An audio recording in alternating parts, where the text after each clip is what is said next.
Hello everyone. I wanted to talk to you and give you a little bit more explanation on Chapter 5 on functions, apart from what the author Gaddis has provided his videos and his problems that he has solved. So I'm going to do this in several small parts and so kind of tie everything together.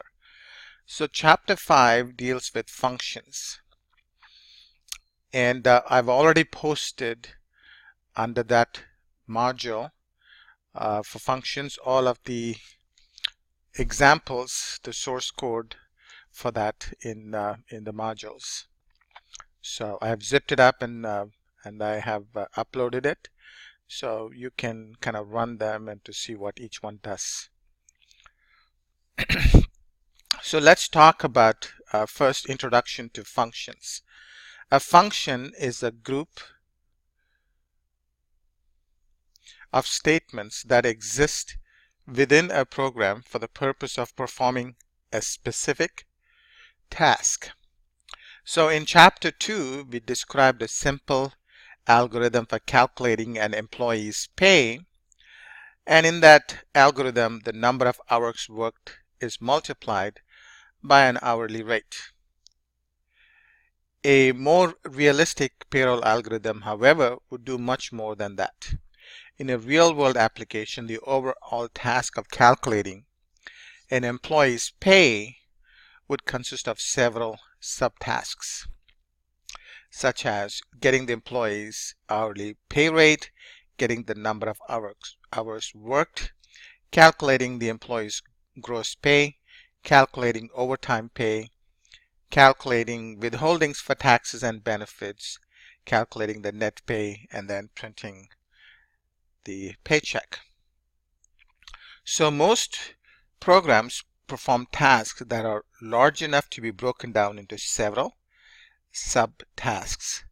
For this reason, programmers usually break down their programs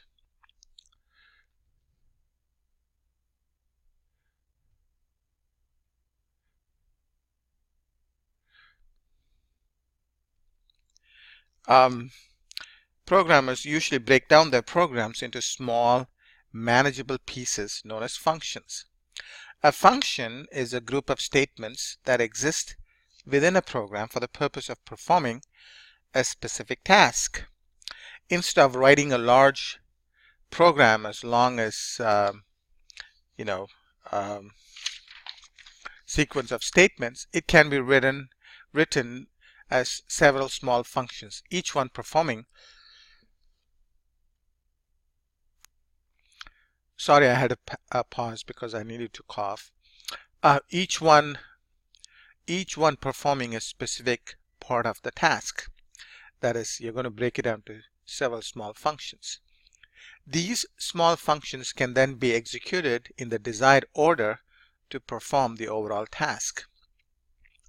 So this approach sometimes is called as divide and conquer, because a large task is divided into several smaller tasks that are easily performed. So if you take a look at this figure 5-1, it illustrates this idea by comparing two programs.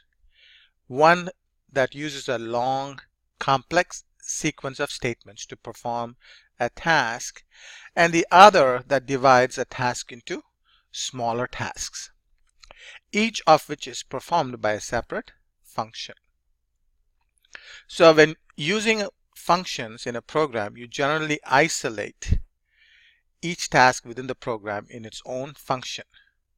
For example, a realistically speaking pay calculating program might have, like I just mentioned earlier, a function that gets the employee's hourly rate, a function that gets the number of hours worked, a function that calculates the employee's gross pay, a function that calculates the overtime pay, a function that calculates the withholdings for taxes and benefits, a function that calculates the net pay, a function that prints the paycheck. So a program that has been written with each task in its own function is called what? It's called a modularized program. So what are some of the benefits of modularizing a program with functions? A program benefits in several ways. It's simpler code. A program code tends to be simpler and easier to understand when it's broken down into functions. Several small functions are much easier to read than one long sequence of statements. Code reuse. Function also reduce the duplication of code within a program. If a specific operation is performed in several places in a program, a function can be written once to perform that operation and then be executed anytime it is needed. This benefit of using functions is known as code reuse, because you're writing the code to perform one task, then reusing it each time you need to perform the task. Better testing. When each task within a program is contained in its own function, testing and debugging becomes simpler. Programmers can test each function in a program individually to determine whether it correctly performs its operation. This makes it easier to isolate and fix errors. Faster development. Suppose a programmer or a team of programmers is developing multiple programs. They discover that each of the program performs several common tasks, such as asking for a username and password, displaying the current time, and so on. It doesn't make sense to write the code for these tasks multiple times.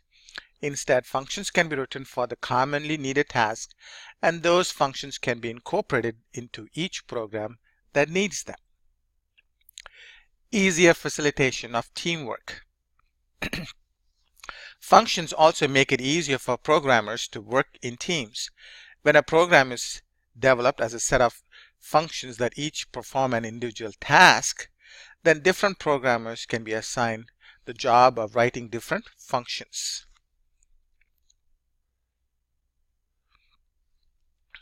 Void functions and value return functions. So here in this chapter you will learn to write two types of functions: void functions and value returning functions. When you call a void function, it simply executes the statements it contains and then terminates. When you call a void function, right, it's just going to call it and then terminate. When you call a value returning function, it executes the statements that it contains, then returns a value back to the statement that called it. The input function is an example of a value returning function. When you call the input function, it gets the data that the user types on the keyboard and returns that data as a string. The int and float function are also examples of value returning functions. You pass an argument into the int function and returns the argument's value converted into an integer.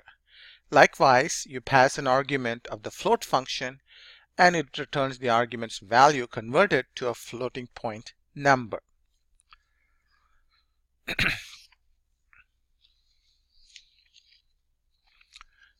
So the first type of function that you learn to write is a void function, right?